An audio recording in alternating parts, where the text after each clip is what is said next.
Hey everyone, welcome to my library. My name is Melissa, and today I have for you my April wrap up. I read 5 books in April. One of them was a DNF though. But yeah, I'm very proud of that number considering how busy I was for the first half of the month. And for the amount of pages I read specifically. It was a lot. So yeah, it was a very, very good month, a good mix of classics, historical fiction, and romance. So yeah, it was a really, really good month, and I have really high hopes for May as well. And I got this new shirt. It's like this asymmetrical ribbed shirt, and I just have to say, I love it. Yeah, it's a new take on the one strapped shoulder look that's going around, if you guys have noticed. I think it looks cool. But okay, so let's get started. I'm gonna go chronologically. So the first book I finished on the first day of the month. And I was kind of sad I couldn't include it in March's wrap up, but I was also excited that I could include it here. And that is Lovely War by Julie Berry. Yes, I loved this book so much. This is such a booktube darling, and it is totally worth it. I totally see why. It is the story of 2 different couples narrated by Greek gods and goddesses, and it's set in World War II, so it's a historical fiction book. It's technically classified as YA for some reason. I have no idea why, honestly. Like, that's what put me off to reading this book for so long, was because it was classified as YA, and I have an unfair thought about how I don't like YA. And if YA is like this book, then I'm sold. I'm already sold. But anyways, so yeah, I love this book so much.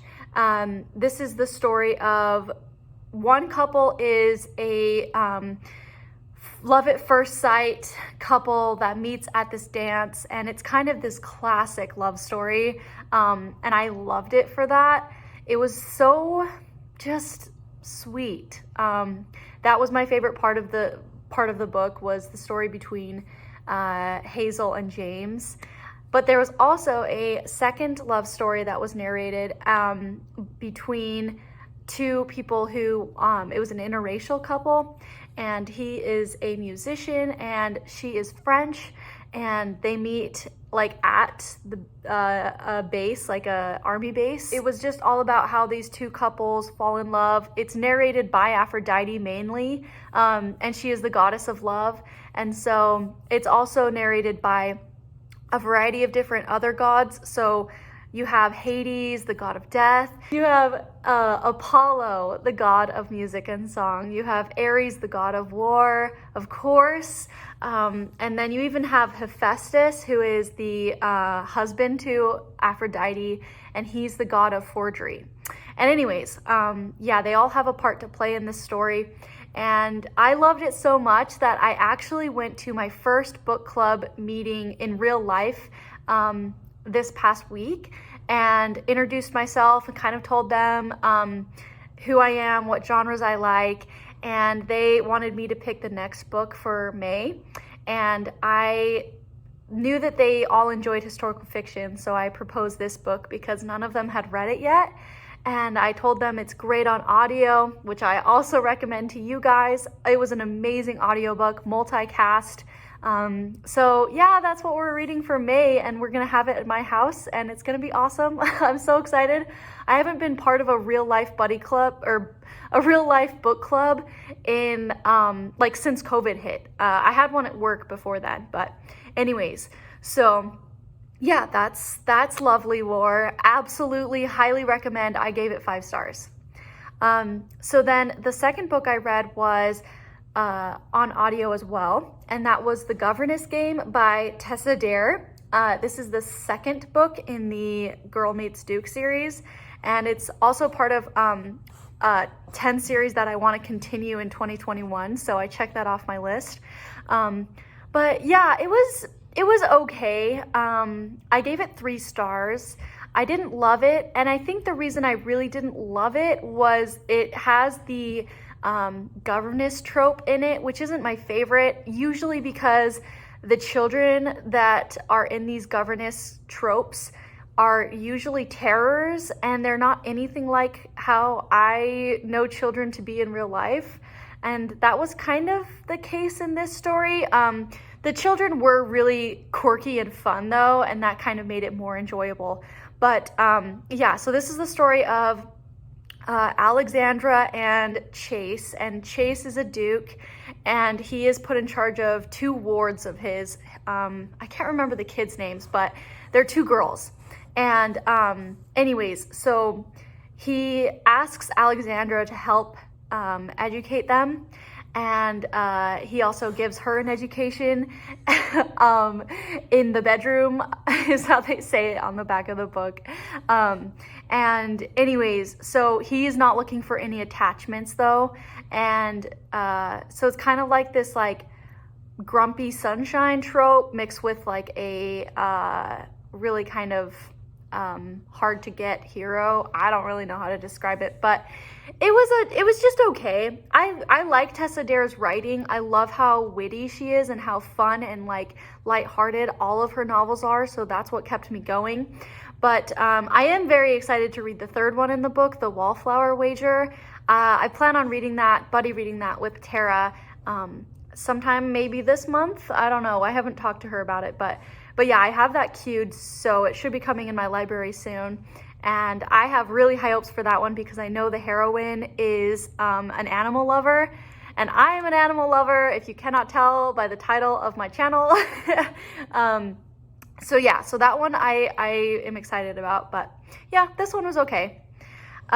So then I attempted to read The V-Girl by Mya Robarts, or Roberts, I'm not sure, still not sure how to say her last name.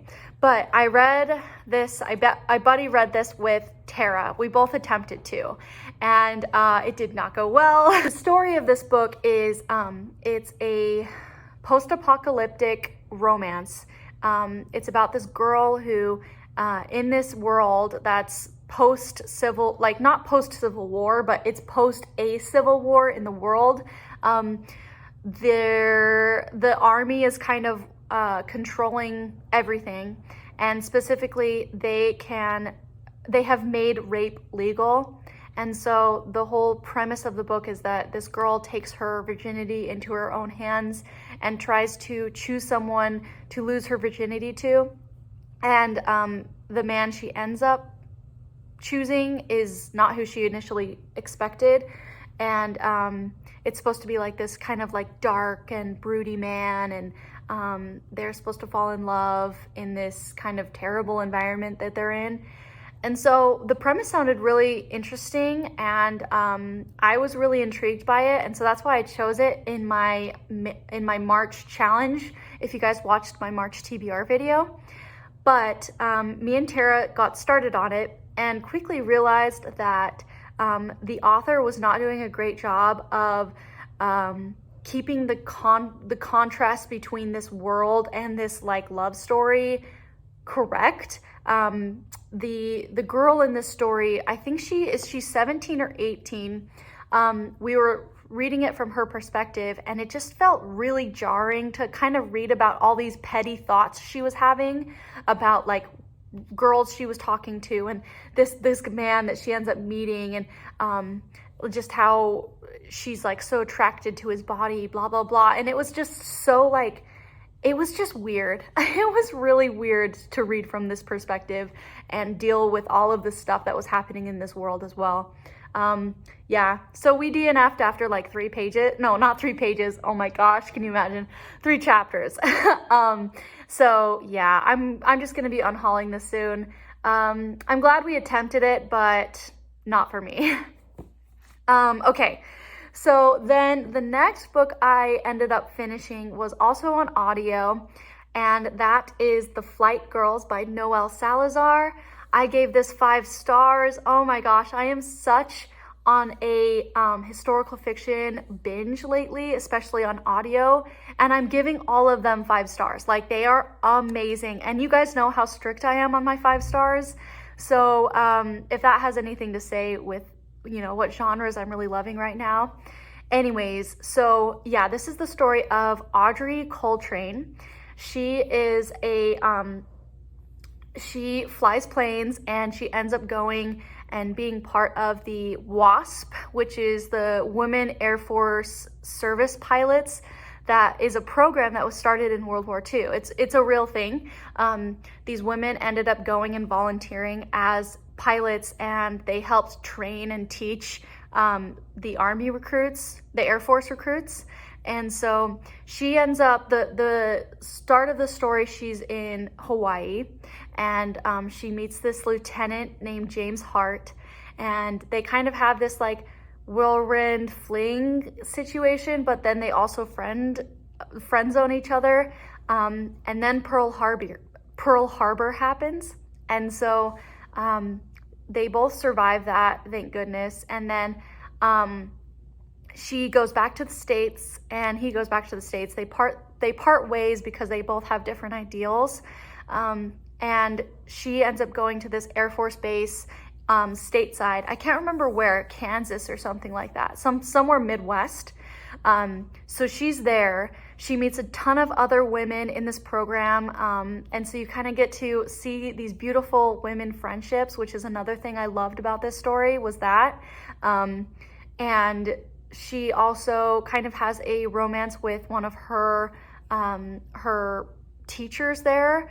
And so she's very conflicted because she did feel feelings for James, and felt that there was really something there, but then she also ends up having feelings for this teacher. So there's kind of like a love triangle happening. It was so this is a historical fiction book, but it was pretty romance heavy.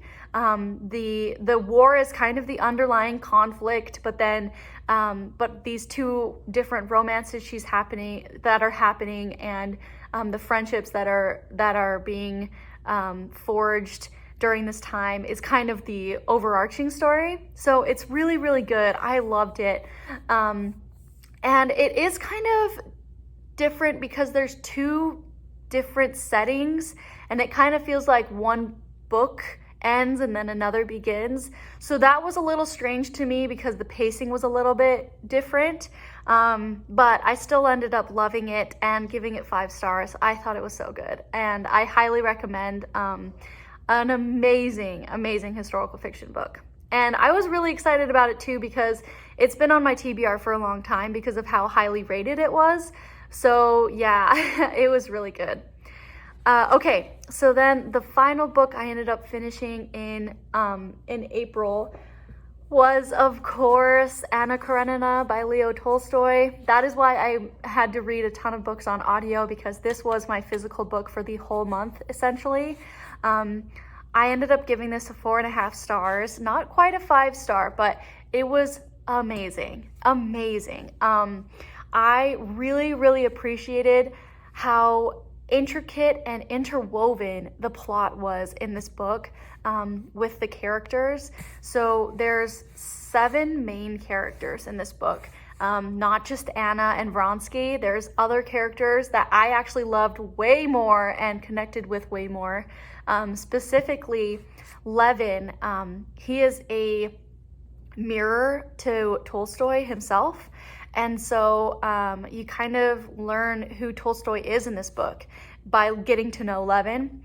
And Levin goes through a major religious conversion. He questions his religion throughout the whole book, and it gets really intense. Like, he at one point is suicidal because he can't figure out what his morals are, and he doesn't see the point in life, and it's really sad. But then he has this moment of conversion towards the end of the book that I thought was beautiful. As someone who is religious myself and is kind of going through my own spiritual, not awakening, but just kind of me trying to figure my life out. I don't know. I really appreciated that part of the book where he realizes that the church he's a part of, his main goal is to do good in the world, and that his whole life should be based on that he should do good and be a good person. And so that was so good and such a good note to have in the book because of all the other things going on that were so depressing. It is a very tragic story, and if you didn't know the ending of this story, I will just tell you that, yeah, it is very tragic. I'm excited to watch the movie. I don't know specifically which adaptation I should watch, so if you have any recommendations, please let me know. I for sure know I want to watch the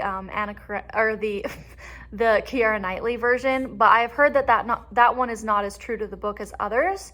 So let me know if you have any opinions on that. But yeah, I ended up just absolutely loving this story. It was such a comment too on the unfairness of women, how women were treated if they were at all different, I guess, than what society expected them to be. And that was really interesting. I could go on and on about how I loved this story, but I won't. I'll keep it short and sweet as I can for how lengthy this book is. But yeah, I ended up enjoying my time buddy reading this with a couple of great ladies over on Voxer. We just had a great discussion about it, and we all really, really enjoyed it. Yeah, it was an amazing experience. So I want to read more Tolstoy in the future. Maybe not this year, but maybe next year I'll attempt War and Peace. We'll see. I'm still so scared of that book. Although I am less scared of it because of how readable this book ended up being. I was surprised by that, and yeah, it was pretty readable. I wouldn't say it's a classic to start with if you're looking to get your toes wet. This is not the book. There are others I would recommend before this one, but it was still amazing. So yeah, I gave it 4.5 stars.